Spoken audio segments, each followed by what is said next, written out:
ایک عورت اللہ کے رسول کے پاس آئی اور بیٹھ گئی، کہا اللہ کے رسول میں آپ سے نکاح کرنا چاہتی ہوں. پڑھیے بخاری کتاب النکاح چیپٹر دیکھیے. اے اللہ کے رسول میں آپ سے نکاح کرنا چاہتی ہوں. اللہ کے رسول خاموش ہو گئے. اس نے دوبارہ کہا آپ خاموش. اس نے تیسری بار کہا آپ خاموش. ایک صحابی بیٹھے تھے، کہا اللہ کے رسول وہ بار بار کہہ رہی ہے آپ سے نکاح کرنا چاہتی ہوں، آپ خاموش ہیں، آپ جواب دیجیے. اللہ کے نبی نے فرمایا کہ میں اب شادی نہیں کر سکتا، کافی شادیاں میں نے کر لیں، اب میری گنجائش نہیں ہے کہ میں مزید کوئی شادی کروں، اب میں کسی سے شادی نہیں کر سکتا. اس صحابی کا جواب سنو. کہا اللہ کے رسول اگر آپ نہیں کر سکتے تو میرے ساتھ کر دیجئے، مجھے ضرورت ہے، میں شادی کر لیتا ہوں. کتنا سمپل معاملہ تھا. اللہ کے رسول نے کہا کہ اس سے شادی کرو گی؟ اس عورت نے کہا آئی تو تھی آپ کے لیے، اگر آپ کو ضرورت نہیں ہے تو اس کے ساتھ کر لوں گی، مجھے تو گھر بسانا ہے. تو اللہ کے رسول نے اس صحابی کو بلایا، جو ضرورت کی چیز ہے وہ سنو. اللہ کے نبی نے پوچھا کیا تم مہر میں کچھ دے سکتے ہو اپنی بیوی کو؟ تو اس کا جواب کیا تھا؟ ما عندی شیء. اے اللہ کے رسول ایسے ہی پڑھانا ہو پڑھا دو، نکاح مہر وہر نہیں ہے میرے پاس دینے کو کچھ بھی. تو اللہ کے نبی نے فرمایا پہلے گھر جاؤ، پوچھ کے آؤ، شاید کچھ مل جائے. گھر گیا، گھر سے واپس آئے، وہ صحابی کہتے ما وجدت شیئا، گھر میں کچھ نہیں پایا میں نے. اللہ کے نبی نے کہا دوبارہ جاؤ. کہا اللہ کے رسول ہے ہی نہیں، دوبارہ جانے سے کیا فائدہ؟ کہا اللہ کے نبی نے ایک بار اور جاؤ. التمس خاتما من الحدید، اگر لوہے کی انگوٹھی مل جائے تو وہی لے آؤ. سوچا لوہے کی انگوٹھی تو بڑی معمولی ہے، مل ہی جائے گی. گئے، لیکن گھر سے واپس آئے اور کہا اللہ کے رسول ما وجدت خاتما من الحدید، لوہے کی انگوٹھی بھی مجھے نہیں ملی. تو اللہ کے نبی صلی اللہ علیہ وسلم نے فرمایا اچھا پھر کیسے نکاح ہوگا؟ وہ بیٹھ گئے، تھوڑی دیر بیٹھے رہے اور تھوڑی دیر بیٹھنے کے بعد اٹھ کے چل دیے. اللہ کے نبی نے کہا کہاں جا رہے ہو؟ جواب سنو اس صحابی کا کہ اللہ کے رسول جا رہا ہوں، کچھ کام کروں گا، دھندا کروں گا، کماؤں گا، میری بہنیں ہیں، میری ماں ہے، میرا باپ ہے، ان کی پرورش کی ذمہ داری میرے اوپر ہے. جب میرے پاس کچھ ہے ہی نہیں تو نکاح ہوگا نہیں، اور جب نکاح ہوگا نہیں تو خالی بیٹھنے سے کیا فائدہ؟ ارے جا رہا ہوں، کچھ محنت مزدوری کروں گا، کچھ کماؤں گا، اپنی ماں کو کھلاؤں گا، اپنی بہنوں کو کھلاؤں گا، اپنے باپ کا پیٹ پالوں گا. ہمارے اوپر تو اور بھی ذمہ داریاں ہیں. اللہ کے نبی نے ان کو بٹھایا اپنے پاس، ادھر آؤ، تمہارے پاس مہر دینے کو کچھ نہیں ہے؟ کہا نہیں. اچھا یہ بتاؤ قرآن کی صورتیں کتنی یاد ہیں؟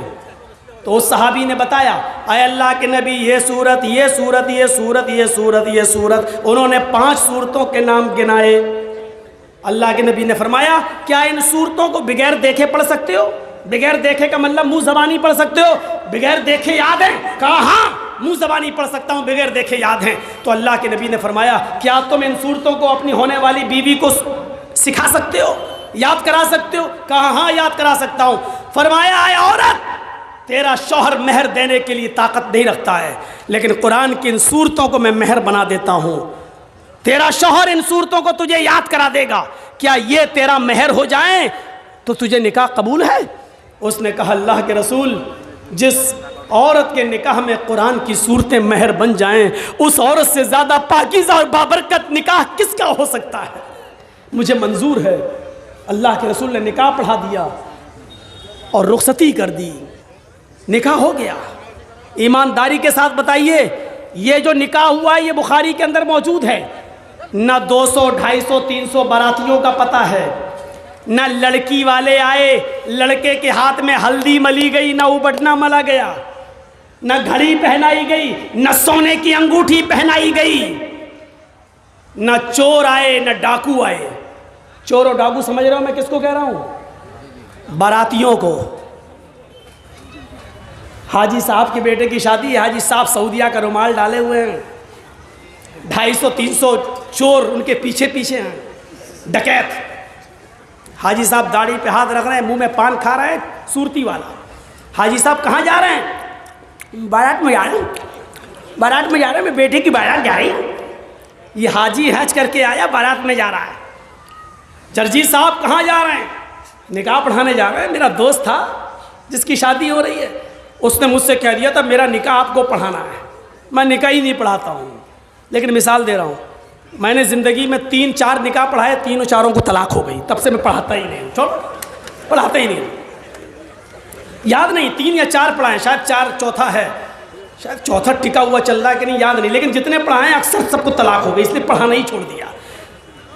اور جہاں گیا جھمیلا ہوا، کبھی باراتیوں کو دیکھ کے جھمیلا میں نے کیا، کبھی جہیز دیکھ کر جھمیلا کیا، کبھی لڑکے کا سونے کی انگوٹھی پہنے نکاح کے موقع پر اس کو اتروایا، کبھی مہندی لگی دیکھی، پہلے اس کو تیزاب ڈال، پہلے مہندی صاف کر، تو لڑکا ہے کہ لڑکی؟ ابے مجھے کس کا نکاح پڑھانے کے لیے بلایا، لڑکے کا یا لڑکی کا؟ ارے مولانا لڑکا ہے، ارے مہندی لگی ہوئی ہاتھ میں، ارے مہندی تو ہاتھ میں عورتیں لگاتی ہیں، میں نکاح نہیں پڑھاؤں گا۔ اکثر نکاح تو ایسے موقع پہ میں بھاگا ہوں، نکاح نہیں پڑھایا ہوں، اور جن 3-4 کو پڑھایا بھی ہے ان کو بھی طلاق ہو گئی بیچاروں کو، تو پڑھاتے ہی نہیں، پتہ نہیں کب کس کے اوپر گاج گر جائے۔ اور جو پریشان ہیں اپنی بیویوں سے وہ کہتے ہیں مولانا اگر آپ نے میرا نکاح پڑھایا ہوتا تو بڑا اچھا ہوتا، ابھی تک چھٹکارا مل گیا ہوتا، میں پریشان ہوں، اپنی بیوی سے نوکر بنا کے رکھتی ہے مجھے۔ تو میرے بھائیوں، اس بارات میں کوئی باراتی دکھے اللہ کے رسول کے جس نکاح کو پڑھایا، رخصت کر دیا، لڑکا بھی وہی کپڑے پہنے، لڑکی بھی وہی کپڑے پہنے ہوئے ہے، لڑکی کے ماں باپ نہیں تھے، اس لیے اللہ کے رسول خود اس کے ولی بن گئے، سرپرست بن گئے، اور آپ نے اس کا نکاح کر دیا۔ فضول خرچی سے بچیے، اپنے معاشرے کو پاک و صاف کریے۔ چلتے چلاتے اذان 5:51 پہ ہو رہی ہے، یہاں پر جو ٹائم ہے میرا جو ہمارا جو ایپ بتلا رہا ہے، آپ کے اس علاقے میں 5:51 پر جو نماز ہو رہی، اذان ہو رہی ہے، 5:47-48 ہو چکے ہیں۔ رخصت ہوتے ہوتے چند کلمات اس ادارے کے لیے کہ آپ سے گزارش ہے کہ میں نہیں کہہ رہا ہوں کہ فضول خرچی کریں، لیکن یہ بھی نہیں کہہ رہا ہوں کہ ہاتھ کی مٹھی باندھ لیں۔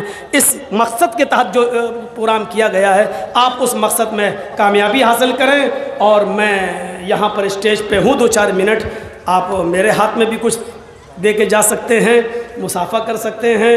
مصافحے کا مطلب خالی مصافحہ نہیں، وہ تو سڑک پہ ہو جائے گا، کچھ پیسہ ایسا اس ادارے کے لیے اگر آپ دینا چاہیں تو دے دیں، اللہ تعالیٰ آپ کو اس کی خیر و برکت سے نوازے گا، اللہ تعالیٰ ہمیں فضول خرچی سے بچائے، ہمارے معاشرے کی اصلاح